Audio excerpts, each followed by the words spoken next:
Hello students, today we're going to talk about cell-to-cell communication. There are 4 ways that one cell can communicate with another cell. 2 of those occur within the same tissue, so we can call that intra-tissue communication, and 2 of those occur between tissues, and so that would be known as inter-tissue communication. What we're going to do, we're going to draw 2 tissues and represent those 4 types of communication. So first I'm going to draw a representation of 2 body tissues.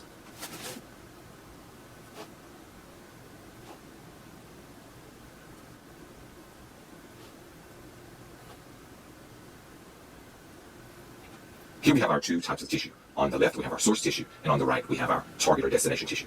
Now we're going to represent the 4 different types of cell-to-cell communication. We're going to start with 2 cells within the same tissue that are adjacent to one another. These 2 cells are adjacent to one another, so I'm going to zoom in here. Between these cells there's a pore. And within that pore there's a protein that actually gives structure to this opening. And so what happens, a chemical or nutrients or anything that's in one cell can easily pass into the second cell. And this is a 2-way communication. So chemicals in the first cell can also come in the second cell, can also come into the first cell. And this is the first type of communication. This type of communication, the name is based on this pore protein. So the first method is going to be named based on this pore protein. We'll look at that in just a moment after we've gone over all of them. The second type of communication is still intra-tissue, where the 2 tissues are not adjacent to one another. There's a cell here, the producer cell, and there's a target or destination cell. So these 2 cells are not adjacent to one another. In this method, the target cell produces its product. It puts them in these little vesicles, these secretory vesicles. This is a secretory vesicle. These secretory vesicles fuse with the membrane, and the chemical is released to the outside. These chemicals go and they interact in some way with the target tissue or the target cell to exert its physiological effect. These chemicals are secreted into the tissue fluid. So the name of the second method is based on these tissue fluid chemicals. And we'll get the name of those chemicals once we finish. In the third method, the cells here, again, these cells have a strange shape. These cells have small projections that bring a signal into the cell, and they have a very large projection in which the signal goes out of the cell. So we're going to put this large projection here, where the signal goes out. So this is a long projection here. These cells release chemicals as well, and we have a target cell. On these target cells, there's a protein into which these chemicals fit and bind. This cell here is a neuron. Now the system is not named for the neuron, and so here we have a neuron. And of course this is the nervous system. The electrical signal is propagated down this axon, and so we have an electrical signal here. And these synaptic knobs release these nervous system chemicals. And so this third system is named based on these nervous system chemicals. So 3, nervous system chemicals. And these structures here that the nervous system chemicals bind to, these are called receptors. And so we'll get the name of this method later, after we've gone over all of them. Okay, and so we've done 3 of them so far. The first one involves the pore, and the system is named based on that pore. The second one, we have tissue fluid chemicals that are released into the tissue fluid, but remains within that tissue. And the third one involves a neuron with an electrical signal. That electrical signal is propagated down the axon. The nervous system chemicals are released from the synaptic knobs, cross the synaptic cleft, and interact with the target cell in another tissue. So this is inter-tissue communication, binds to these receptors. And so we'll name that system later. The last system also is an inter-tissue communication. So in this one, let's zoom in here. Okay, this is our source cell. And as before, this source cell is going to release its chemical.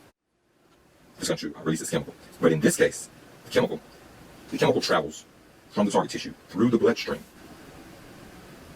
and into the target tissue. Within the target tissue, again, there's going to be a target cell. On the target cell, just as before, there is a receptor. The target molecule binds to the receptor. And when it binds, it actually causes the production of another molecule within the cell. And we call that molecule a second messenger. And that second messenger initiates a transduction cascade, which leads to the physiological response, whatever that might be. And so the second messenger is going to be inside the cell. We can think of this first molecule as the first messenger. And that's the fourth way. Now this method is named based on these bloodstream chemicals. So the fourth method is going to be named based on these bloodstream chemicals. So now we have all 4 methods.